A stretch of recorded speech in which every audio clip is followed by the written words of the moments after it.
ഇടുക്കിയിൽ പെയ്ത കനത്ത മഴയിൽ വ്യാപക നാശനഷ്ടം. അടിമാലി മന്നാൻകാലയിൽ പപ്പട നിർമ്മാണ യൂണിറ്റിന് മുകളിലേക്ക് മരം കടപുഴകി വീണു. ദേശീയപാതയിൽ അടിമാലിക്ക് സമീപം ഓടിക്കൊണ്ടിരുന്ന ജീപ്പിന് മുകളിലേക്കും മരം വീണു.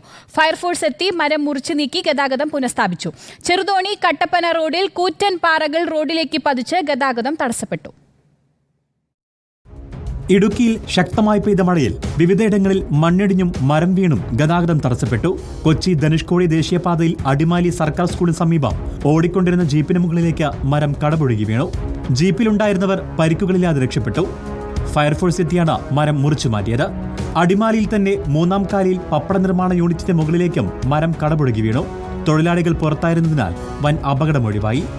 മൂന്നാർ പെരിയപാല റോഡിലും മരം കടപുഴകി വീണ ഗതാഗതം തടസ്സപ്പെട്ടു.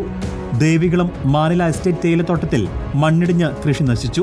തലയാർ റോഡിൽ പാതയോരം ഇടിഞ്ഞ റോഡ് അപകടാവസ്ഥയിലായി. വിവിധയിടങ്ങളിൽ വെള്ളക്കെട്ടും രൂക്ഷമാണ്. ചെറുതോണി കട്ടപ്പന റോഡിൽ നാരകക്കാനം ഡബിൾ കട്ടിങ്ങിന് സമീപം മണ്ണും പാറയും റോഡിലേക്ക് പതിച്ച് ഗതാഗതം തടസ്സപ്പെട്ടു. മഴ ശക്തമായതോടെ ഇടുക്കിയിലെ രാത്രിയാത്രയ്ക്ക് ജില്ലാ കളക്ടർ നിരോധനം ഏർപ്പെടുത്തിയിട്ടുണ്ട്. മണ്ണിടിച്ചിൽ സാധ്യത നിലനിൽക്കുന്ന ഗ്യാപ് റോഡിലൂടെയുള്ള രാത്രികാല യാത്രാ നിരോധനത്തിൽ കൂടുതൽ ജാഗ്രത പുലർത്തണമെന്നും ജില്ലാ ഭരണകൂടം നിർദ്ദേശം നൽകി.